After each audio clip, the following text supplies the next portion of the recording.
In 1998, a woman sat in her living room watching Joyce Meyer on television. Joyce told her something that would end her life. Throw away your medication. Believe God to heal your body. Trust faith over medicine. That woman's daughter begged her not to listen, pleaded with her, explained that with high blood pressure medication, you cannot just stop. But her mother trusted Joyce Meyer more than she trusted her own child. And on November 18, 1998, rebound hypertension killed her. This is not speculation. This is not an exaggeration. This is a real comment left on this channel by a real daughter who watched her mother die because of what Joyce Meyer broadcast to millions of people.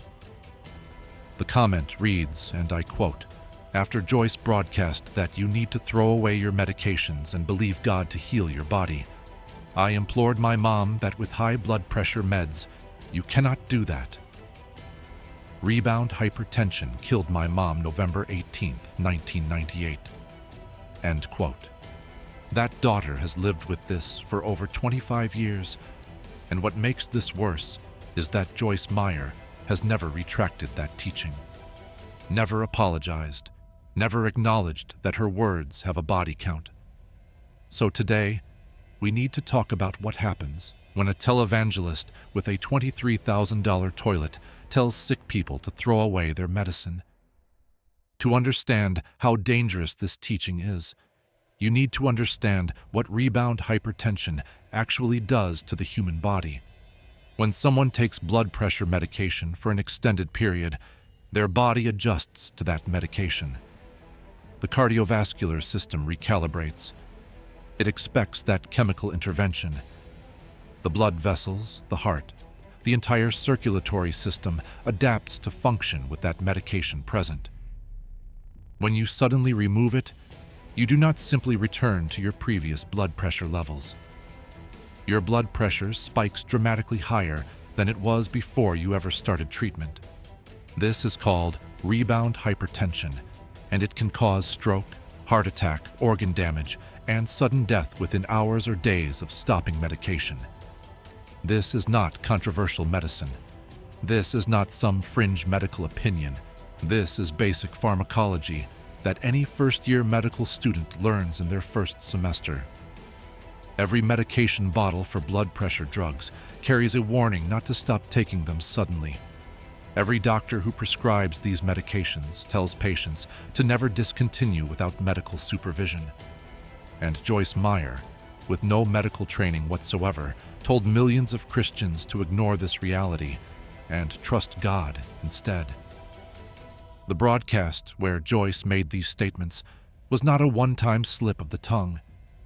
This was a consistent message, woven throughout her prosperity gospel teaching for years. The logic works like this: if you have enough faith, God will heal you. If you are still sick, you do not have enough faith. Therefore, taking medication is an admission that your faith is weak. It is a spiritual failure. It means you do not truly trust God, and the solution is to throw away your pills and believe harder. This theology has a name in academic circles. It is called faith healing doctrine, and it has killed people for over a century. But Joyce Meyer packaged it in a relatable, conversational style that made it feel like common sense advice from a trusted friend. She was not wearing robes in a megachurch pulpit. She was sitting on a comfortable couch, talking to you like a neighbor over coffee. And that accessibility, that warmth, made her infinitely more dangerous than fire and brimstone preachers who are easier to dismiss. The daughter who left that comment on this channel is not alone.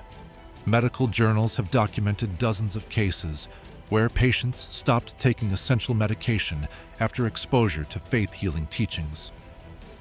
A 2015 study in the Journal of Religion and Health found that patients who attended churches promoting faith healing were significantly more likely to discontinue prescribed treatments without consulting their physicians.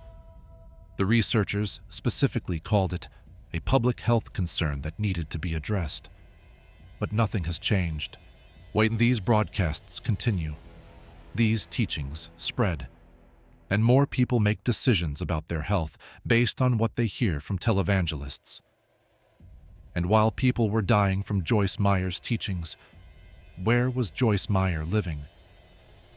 She was residing in a $2 million home in Fenton, Missouri. She was flying on a $10 million private jet owned by the ministry. And yes, she was installing a $23,000 toilet in one of her properties. A toilet that costs more than many families earn in 6 months. This is documented. This is not rumor or speculation. Joyce Meyer Ministries was investigated by Senator Chuck Grassley of Iowa in 2007 as part of a broader investigation into televangelist finances and spending practices. The Grassley investigation requested financial records from 6 major televangelists, including Joyce Meyer. The investigation revealed salary packages, real estate holdings, luxury vehicles, and expenditures that would make most Fortune 500 executives uncomfortable trying to justify. Joyce Meyer Ministries eventually provided some financial information, and what emerged was a picture of extraordinary wealth accumulated through donations from people who trusted her message. The $23,000 toilet has become something of a symbol in discussions about prosperity gospel excess. It represents the absolute disconnect between the message these preachers deliver and the lifestyles they lead with the donations they receive. Joyce Meyer told a woman to stop taking her blood pressure medication. That woman died, and the money that woman probably donated to Joyce Meyer Ministries over the years, along with millions of other faithful viewers, helped pay for bathroom fixtures that cost more than most people's cars. Joyce Meyer Ministries reported revenue of over $90 million annually at its peak. In recent years, that number has declined by approximately $18 million as more people have become aware of these contradictions and financial practices. But the ministry still operates, still broadcasts to millions, still publishes books, and to this day, still has not retracted the teaching that faith can replace medicine. Here is what makes this situation legally untouchable, and why families like the one who left that comment have no recourse. In the United States, religious speech is protected under the First Amendment. When Joyce Meyer tells you to throw away your medication, she is not practicing medicine without a license in the eyes of the law. She is exercising religious freedom. She is sharing her faith. She is expressing a spiritual belief. There is no law that prevents a televangelist from giving medical advice that kills people, as long as that advice is framed as spiritual guidance rather than medical instruction. The families of those who die have almost no legal recourse. They cannot sue Joyce Meyer for wrongful death or negligence, because Joyce Meyer did not force anyone to stop taking their medication. She did not hold a gun to anyone's head.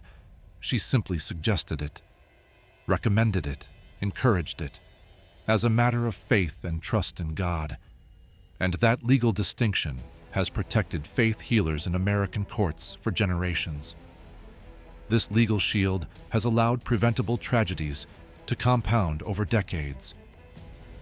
Parents have watched children die from treatable illnesses after refusing medical care on religious grounds. Adults have died from infections, from diabetic complications, from heart conditions, all because they believed faith should replace medicine. Courts have been reluctant to intervene in matters of religious practice, and televangelists continue to broadcast messages that endanger lives without any accountability whatsoever. The pattern extends far beyond Joyce Meyer. The prosperity gospel movement as a whole has been linked to preventable deaths across the country. Benny Hinn's healing crusades have been documented, leaving attendees worse off than when they arrived, with some abandoning treatments that were actually working. Kenneth Copeland told his followers that the COVID-19 vaccine was unnecessary if you had sufficient faith in God's protection. Peter Popoff, who was publicly exposed as a fraud by James Randi in the 1980s, is still on television today, selling Miracle Spring water. These are not fringe figures operating in obscurity. These are mainstream televangelists with audiences in the millions and budgets in the hundreds of millions. And their teachings have consequences that outlast their broadcasts. What about Joyce Meyer's own family? This is where the story takes an interesting turn. Joyce Meyer built her entire ministry on the foundation of her own personal testimony. She spoke openly about surviving childhood abuse, about overcoming trauma, about finding healing and restoration through faith in God. Her children were part of that narrative for decades. They worked for the ministry in various capacities. They appeared in broadcasts and conferences. They were the living proof that the Joyce Meyer formula for life transformation actually worked. But in recent years, cracks have appeared in that family image. There have been reports of family members distancing themselves from the ministry operations. Questions about whether the next generation will continue what Joyce built or allow it to fade.